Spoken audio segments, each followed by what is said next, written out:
Pour ne rien manquer, abonnez-vous maintenant. Les vraies voix Sud Radio, le grand débat du jour. Ce jeune homme qui s'appelle Eddy, un tir de flashball lui a valu cette amputation partielle du crâne. Les médecins disent que c'est un miraculé. Le policier a justement admis l'usage du LBD à une reprise. Je vois flou, je vois plus que de cet œil à droite. J'ai été opéré il y a 2 jours de la mâchoire et j'ai plus le volet crânien à gauche. Est-ce qu'il faut suspendre l'utilisation de ces lanceurs de balles de défense? On a malheureusement des accidents. Vous appelez ça des accidents? Il y a une étude récente qui est parue dans le British Medical Journal qui a montré que lorsqu'on était blessé par une de ces armes, on avait une chance sur 5 de décéder ou d'avoir un handicap grave. Les lésions sont des lésions de guerre quand même. Le grand débat du jour, accusé d'avoir blessé le jeune Eddy lors des émeutes à Marseille début juillet, le policier de la brigade anticriminalité, la BAC, a admis ce matin le tir de LBD au cours d'une audience publique. Je le cite: « J'ai pris la décision de faire usage de LBD à une reprise ». Son avocat s'est tout de même demandé si le tir en question a impacté Eddy, quand l'avocat général a pour sa part requis le maintien en détention du policier, au moins jusqu'au 30 août où il sera réinterrogé. La victime Eddy a eu une rupture d'anévrisme et je le cite: « J'avais encore des morceaux de flashball dans le crâne ». Je pense que vous avez tous vu la vidéo où il prend la parole avec sagesse, sans d'ailleurs condamner la police mais l'individu qui l'a blessé. L'image de l'état de son crâne dont il manque une partie est très impressionnante, ce qui nous amène du coup à la question qu'on vous pose sur Twitter. N'hésitez pas à aller voter. Est-ce qu'il faut supprimer à la police les lanceurs de balles de défense? Vous êtes à l'écoute de Sud Radio. L'antenne est ouverte, vous le savez. Allez, nous recevons... Oui, allez-y, pour l'inviter, Judith, c'est parti. Et nous recevons Bruno Bartocchetti, secrétaire national de l'unité SGP FO pour la région Sud. Bonsoir Bruno.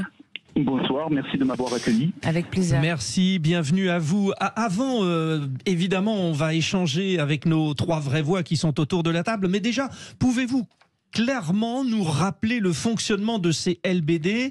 Est-ce que vous vous en servez régulièrement? Quel était l'objectif de ces armes au départ? Alors, dans le cadre de l'ordre ou de violences urbaines, bien sûr de repousser toute agression qui peut être faite à l'endroit d'un policier.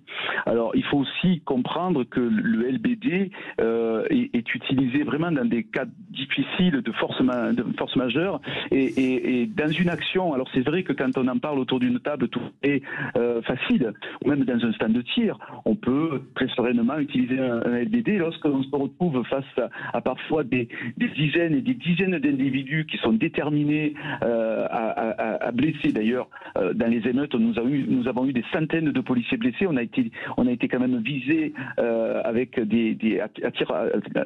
tir de balles réelles. On nous a tiré dessus. Je veux dire, à un moment donné, il faut comprendre qu'on utilise le LBD pour, à un moment donné, écarter toute violence qu'il y a autour de nous. Bon, je ne vais pas rentrer après dans un schéma trop précis parce que ce serait peut-être pas très compréhensible, très compréhensible, surtout à la radio.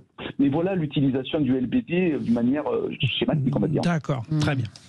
Nicolas Corato, on a compris, le LBD, ça sert à repousser les agressions dans des cas de force majeure, c'est ce que nous dit Bruno Bartocchetti. Finalement, c'est un moyen comme tant d'autres, mais il y en a d'autres des moyens de repousser les agressions violentes. Donc, est-ce que c'est vraiment si utile que ça ? C'est une grande question, et c'est une question qui est à la fois technique et politique. On comprend que les policiers aient besoin d'être protégés eux-mêmes, sachant que leur mission principale, c'est de protéger ceux qui manifestent lorsqu'ils sont en position de maintien de l'ordre. Sur le LBD, il y a quand même déjà beaucoup de littérature. Il y a eu beaucoup, vous avez cité d'ailleurs dans votre sujet un certain nombre d'études qui sont parues en France ou ailleurs.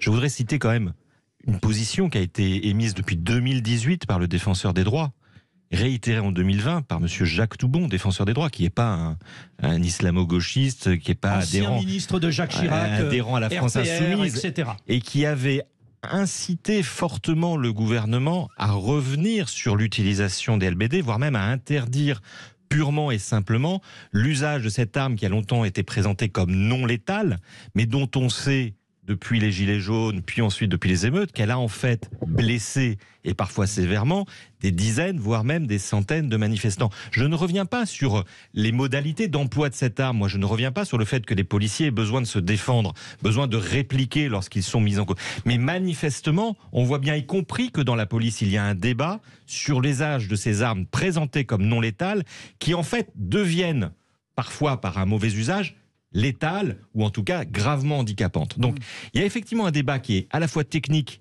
et politique. Moi, j'en reviens quand même à des positions qui me semblent suffisamment nuancées comme celle du défenseur des droits, qui depuis quand même plus de 5 ans avertit et relance le gouvernement sur la nécessité d'interdire cette arme.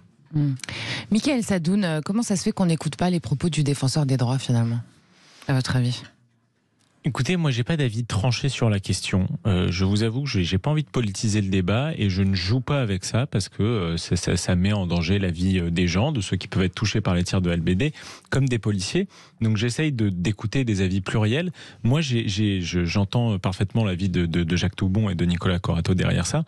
J'ai entendu un autre avis qui était celui d'Alain Bauer devant une commission sénatoriale récemment qui disait, voilà, criminologue, expert de ces sujets de sécurité et de défense, et qui disait le problème c'est pas tellement l'armement des policiers ou les LBD en particulier, c'est la formation pour utiliser ces LBD. Si on offre à la police la formation nécessaire pour analyser de manière pertinente le danger d'une situation et répondre en circonstances, je pense que le LBD ne posera plus de problèmes, ou en tout cas moins de problèmes. Actuellement, pour être habilité à la manipulation du LBD, il faut simplement réussir 2 tirs sur 5 et toucher la cible. Pour moi, c'est peut-être pas assez. Vous voyez que dans certaines situations peut-être une de réponse, danger, de flou, etc., ça demanderait peut-être une meilleure maîtrise et surtout qu'on sait comme ces situations sont compliquées. Concrètement, donc Bruno Martocchetti, secrétaire national, unité SGP FO. Il y a, je pense, 2 sujets principaux qu'on n'a pas abordés, en tout cas qui s'ajoutent à ce qui... Sur la formation, vous répondez sur la formation, Bruno. Après, on reviendra sur les autres thèmes. Mais la question qu'évoque Mickaël Sadoun... Je compte sur vous pour qu'on revienne sur d'autres thèmes. Oui, comptez sur nous. Il n'y a pas de souci. Sur la formation, comme je l'ai dit, c'est un peu comme l'utilisation de notre arme de service. On doit tirer 3 fois par an dans un stand de tir. Est-ce que pour autant, ça fait de nous des tireurs d'élite ? Non. Donc vous voyez, alors même si on utilisait dans un stand de tir le LBD ou notre arme de service toutes les semaines, lorsqu'on se retrouve dans des situations dangereuses, la position et la situation est bien différente. Et c'est pour ça que j'ai dit tout à l'heure, quand j'ai commencé, on peut en parler de manière très confortable autour d'une table. Il faut, rien que dans un stand de tir, rien que d'avoir un LBD ou une arme de service, il y a une montée de stress. Je ne sais pas si autour de vous, vous avez déjà utilisé une arme, mais il y a un moment de stress. Donc ça veut dire qu'il faudrait que tous les policiers soient des tireurs d'élite. Ce n'est pas possible. Et j'ajouterai, au-delà de la formation qui est suivie avec des LBD, si on a un souci avec cette arme-là, retournons-nous vers le constructeur. Ça, c'est un premier point. Et le deuxième que je voulais aborder, c'est que, heureusement, écoutez bien ce que je vous dis, heureusement que bien souvent, on a utilisé des LBD parce qu'on se retrouvait dans le cadre d'une légitime défense. Et sans LBD, dans le cadre d'une légitime défense, on aurait pu utiliser nos armes de service. Rost, quand on entend Bruno Martocchetti former les policiers à servir des LBD, ça veut dire en revenir à faire des tireurs d'élite. Alors là, c'est pas ce qu'on dit, c'est simplement qu'il faudrait peut-être des formations plus poussées si effectivement on leur laisse ces armes dans les mains. Qu'est-ce que vous en pensez ? Non, mais moi, il y a une expression que je vais citer, un artiste de rap que j'aime beaucoup, qui s'appelle Lino, qui dit à un moment donné dans une de ses chansons, on blâme la bombe, pas celui qui l'a amorcée. C'est bien de parler du LBD, mais les personnes qui s'en servent, le vrai problème est là. Et lui-même, en disant ça, d'ailleurs, c'est un aveu. Parce que aujourd'hui, la formation des policiers, c'est quoi ? C'est 8 mois. Ça a été rallongé à 12 mois par Gérald Darmanin. Oui, mais sauf que ça n'a pas été réellement mis en pratique jusqu'à présent. Ah oui, c'est vrai, pas encore. Ça manque de moyens. Exactement. Donc, même si c'était 12 mois, d'ailleurs, comment vous voulez que quelqu'un qui sort de l'école et qui fait une formation de 12 mois, maîtrise les armes, maîtrise la question du stress, maîtrise l'adversité. Tout ça, c'est du travail. C'est des années de Il devrait y avoir des formations psychologiques aussi, non ? Exactement. Donc, il faut revoir la question. Et ça fait des décennies, d'ailleurs, qu'il y a des gens qui en parlent. Ça fait des années que nous, associations qui travaillons dans les quartiers, les acteurs de terrain, on le dit, parce que ce qui s'est passé avec les Gilets jaunes a mis en lumière ce qui se passe dans les banlieues et dans les quartiers populaires depuis des décennies. Les premiers Gilets jaunes, c'est nous. Parce que ça, on le vivait, nous, avec les policiers. Mais quand on en parlait, on nous disait « Ah ben non, mais c'est des délinquants ». On nous réduisait à l'état de délinquants en permanence. Sauf que les Gilets jaunes, c'était pas des délinquants qui se sont retrouvés dans ces situations et qui sont éborgnés aujourd'hui. Et là, on voit aujourd'hui les dégâts que ça cause. Donc, à un moment donné, il ne s'agit pas de dire tous les policiers, ce sont des pourris, moi, c'est pas mon discours du tout. Mais par contre, il y a des gens qui n'ont rien à faire dans la police parce qu'ils s'en servent pour arriver à des fins comme on connaît là. Et donc, il faut retravailler là-dessus, se poser tous autour d'une table et remettre tout ça à plat. Rost, justement, par rapport à donc l'information principale de cette journée sur la mise en détention, la continuité de cette mise en détention pour le policier de la BAC de Marseille, l'avocat de Eddy, donc la victime, s'est exprimé ce matin pour dire qu'il prenait acte des aveux de tir de LBD du policier, qui a avoué donc, et rappelle ce que dit la loi sur l'utilisation. Écoutez-le, maître Jacques-Antoine Preziosi. Il explique dans cette première déclaration que quand on tire au LBD, on doit tirer dans les jambes ou dans le corps, mais surtout pas dans le haut du corps. Alors là, il tire à 3 mètres et en pleine tête. Alors c'est son métier de tirer au LBD, même si c'est pas une arme très précise. À 3 mètres, je pense que vous et moi, on rate pas une tête. Donc il ment. Il ment, voilà ce qu'on entend, Nicolas Corato, j'allais dire une bêtise. Il ment, mais en même temps, on a envie de dire aussi que la situation, elle a peut-être été effectivement mal gérée, mal réfléchie, mal regardée de la part du policier en question.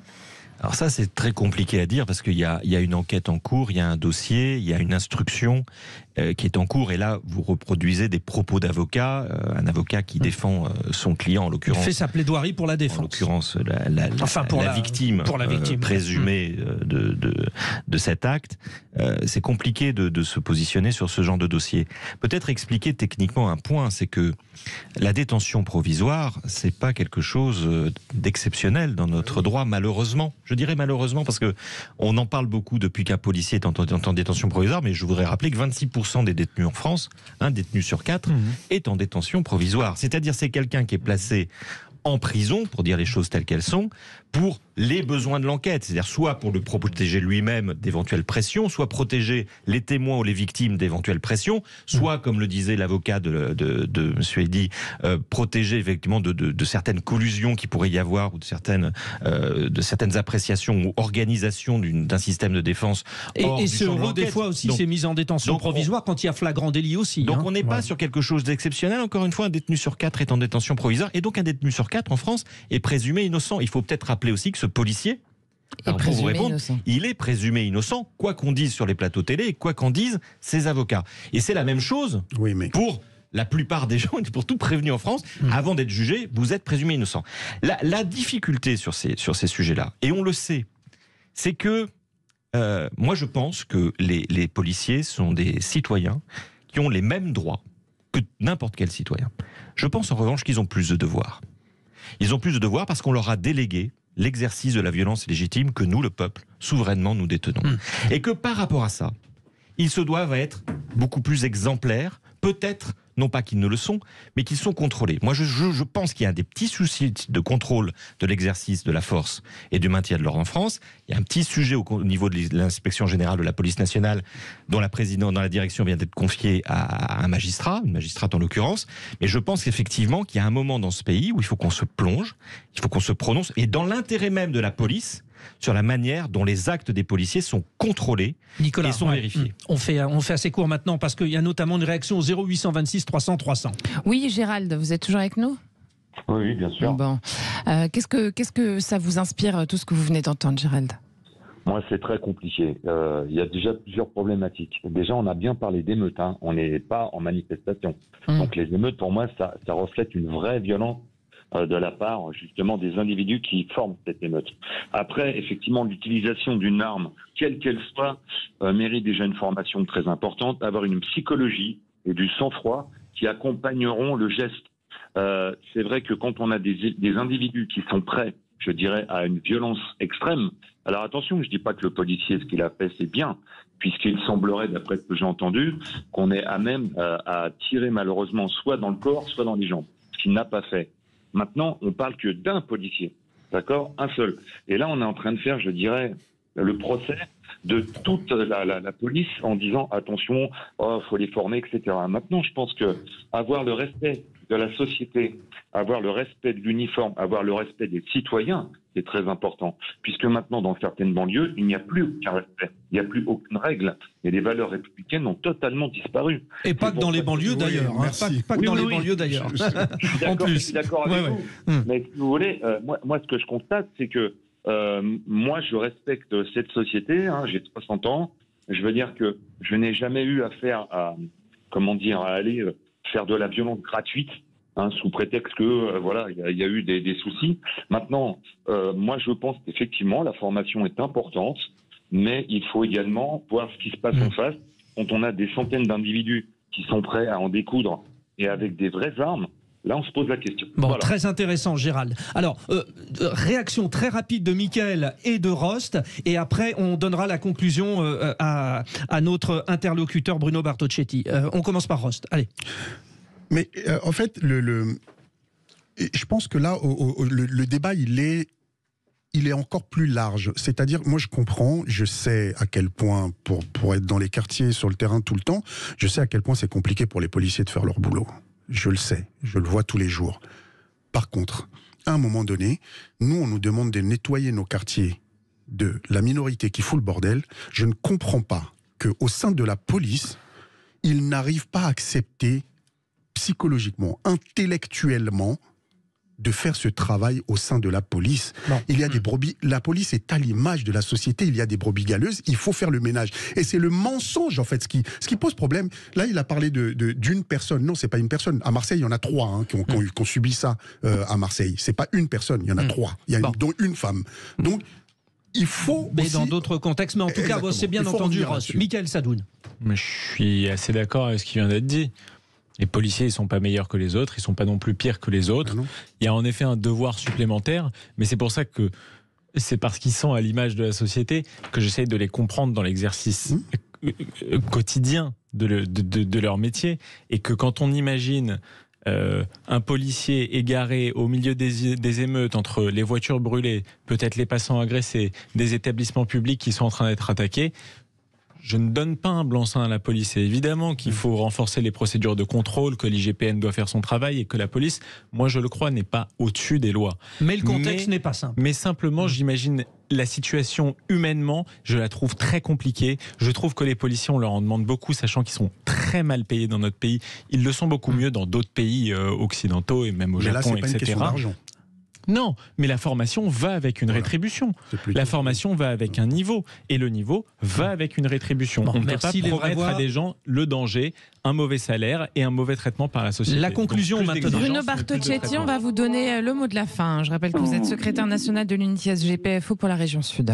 Oui, merci. Très très rapidement, quand j'entends que le policier doit être écarté lorsqu'on a affaire à des galeuses, je siège dans les conseils de discipline et lorsque le policier a été découvert comme une brebis galeuse, il est sanctionné très sévèrement et ça va jusqu'à la révocation. N'oublions pas qu'on recrute dans notre société, on recrute pas sur Mars et donc on a des homophobes, des racistes, des personnes violentes, des galeuses. Mais je le dis, bien sûr, mais ça reste une minorité. Et ce serait mentir que de dire l'inverse. Lorsqu'ils sont découverts ainsi, ils sont sanctionnés très sévèrement. Pour vous dire qu'on a la mémoire courte, bien souvent, lorsqu'on parle des Gilets jaunes, Unité SGP Police, le syndicat que je représente, a soutenu le mouvement des Gilets jaunes. Mais n'oublions pas que tant qu'il n'y avait pas de service d'ordre, il y a eu une telle anarchie qu'on a eu 9 familles endeuillées avec des accidents terribles, parce que justement, il n'y avait pas d'encadrement de police. Il faut quand même ne pas le perdre de vue. Et ensuite, bien sûr, on est parti sur des violences urbaines avec des casseurs qui venaient pour en découdre et qui venaient pour tuer du flic. Pour tuer du flic, on a été visé avec des armes réelles. Donc je crois qu'il faut faire très attention de ne pas retourner des situations avec des cas isolés qu'il peut y avoir au sein de notre police nationale. En tout cas, ce débat prouve qu'il faut et on doit pouvoir quand même s'entendre. Et les auditeurs de Sud Radio, alors Judith, c'est impressionnant parce que la question, faut-il supprimer à la police les lanceurs de balles de défense? Oui, 49%, non 51%. Ah, ça a bougé. Oui, ça a bougé pendant le débat. Et donc, c'est très intéressant. Mais si on peut aller tous dans le sens du bien-être et du mieux, ça peut être bien. Bravo à tous pour ce débat. Merci à tous. Et vous qui êtes à l'écoute de Sud Radio, vous restez avec nous. Ne partez surtout pas trop loin parce qu'on va jouer. C'est le quiz de l'actu qui arrive tout de suite après ça. À tout de suite.